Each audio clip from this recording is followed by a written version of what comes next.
Dieu se connaît lui-même. Il se connaît à travers une pensée, une parole, un verbe, auquel il communique tout ce qu'il est, pour que ce verbe puisse l'exprimer totalement, parfaitement, infiniment, dans la pure identité avec ce qu'il est lui-même, au point qu'ils sont un seul et même être, un seul et même Dieu.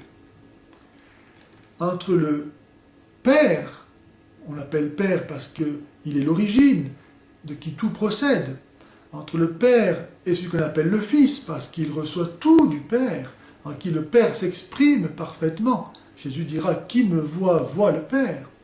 Le Père communique donc tout ce qu'il est au Fils. Il aime le Fils au point de lui donner tout ce qu'il est. Et le Fils, parce qu'il exprime parfaitement le Père, aime en retour le Père en lui communiquant lui aussi tout ce qu'il est. Et ce double échange d'amour du Père pour le Fils et du Fils pour le Père est l'amour de Dieu, qui est lui-même Dieu.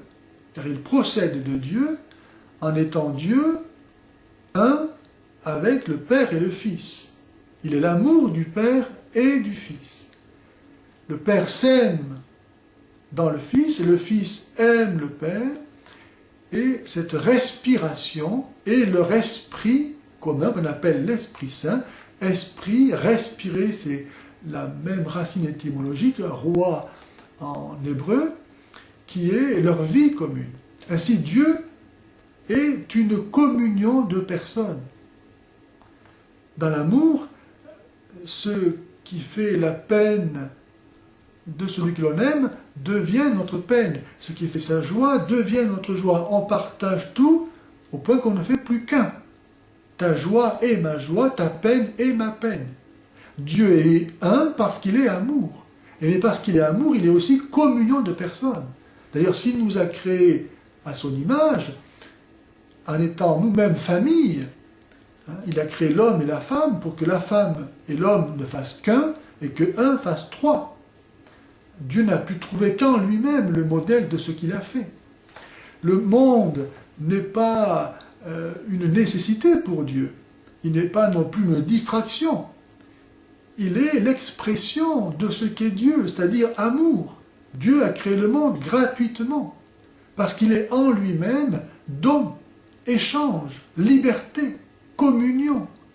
Et cette fécondité de ce qu'est l'être divin en lui-même s'exprime aussi par un pur miracle merveilleux qui rend gloire à Dieu à l'extérieur de lui-même dans la création du monde.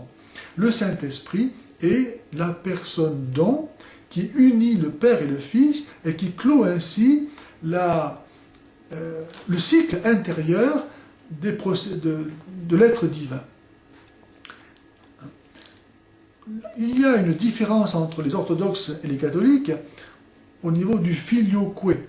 Les catholiques ont voulu exprimer qu'il n'y a pas d'autre différence entre le Père et le Fils que d'être Père et Fils.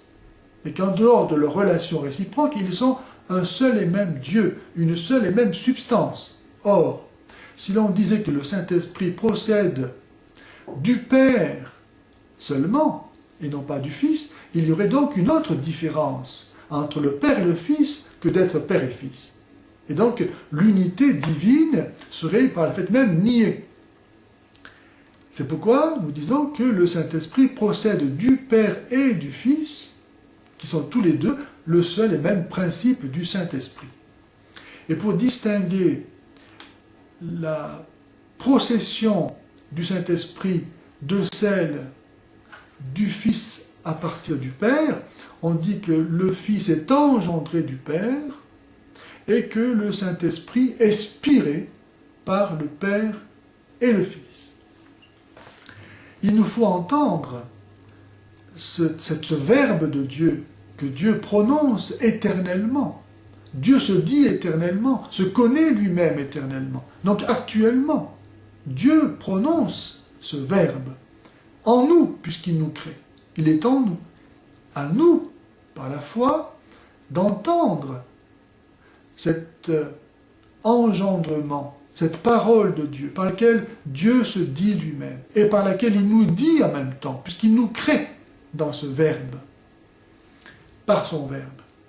À nous de l'entendre pour recevoir cette vie divine qu'il communique à son Verbe, et qui est Jésus, fait homme, pour que, étant unis à lui par notre humanité, qu'il a prise de la Vierge Marie, nous puissions être aussi unis à cette réception qu'il reçoit du Père et qui est la vie divine elle-même, donnée par le Saint-Esprit.